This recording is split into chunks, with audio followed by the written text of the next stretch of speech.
Récemment, Régis Gourrier a tweeté ça. Pour rappel, les autres pays qui ont augmenté le SMIC n'ont pas vu une augmentation du coût de la vie à cause de ça. Et je suis désolé Régis, mais c'est pas réellement comparable en fait. Le mec il a pas. Hier, on a parlé de la viabilité économique de l'augmentation du SMIC en France.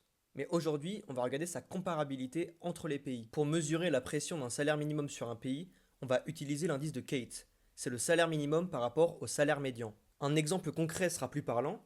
Notre SMIC en France, c'est 60% de notre salaire médian. C'est l'un des ratios les plus élevés de l'OCDE. L'Espagne, qui est très souvent citée car elle a fait augmenter son salaire minimum ces dernières années sans faire exploser son chômage, c'était un rattrapage en fait. Elle partait de 40% de salaire minimum par rapport à son salaire médian. Et le problème, ce n'est pas seulement ce ratio.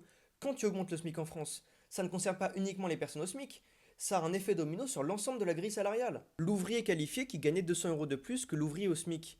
Du jour au lendemain, il se retrouve au même niveau que lui. Donc lui aussi doit être augmenté. Et celui qui est au-dessus de lui également, et ainsi de suite. Ce mécanisme existe en Espagne, mais avec un indice de Cates moins élevé et moins de salariés concernés, au final, le choc était absorbable. Et la France, c'est un cran au-dessus. Avec 17% d'actifs au SMIC, cette vague se propagera à une partie importante de la masse salariale nationale. Et attention, ça ne valide pas pour autant le propos de la droite qui dit qu'une augmentation du SMIC induirait un chômage de masse. Les travaux de David Card, prix Nobel d'économie en 2021, l'ont prouvé. Sur un marché où les entreprises fixent les règles, une augmentation du salaire minimum ne tue pas l'emploi. Ça force juste le capital à mieux rémunérer le travail.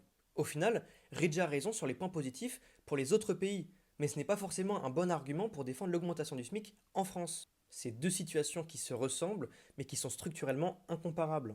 Voilà, j'espère que ça vous a plu. Et Reggie, retourne voir tes films, d'accord? Ici, c'est les boss qui parlent.